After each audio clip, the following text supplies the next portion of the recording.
Ito na nga yung part 2 ng pinamili natin.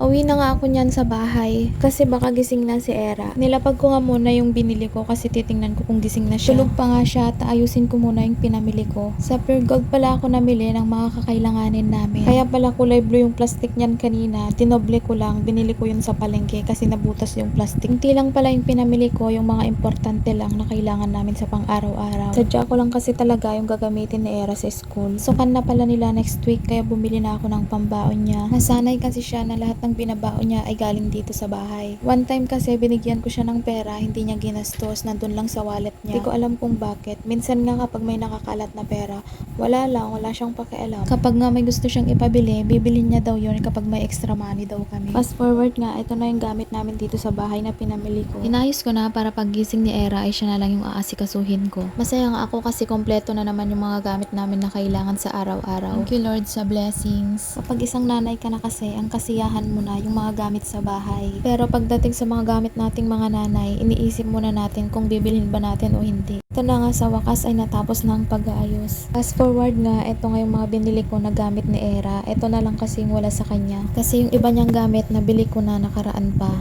Papakita ko yun sa susunod na vlog namin lahat ng gamit niya. Thank you!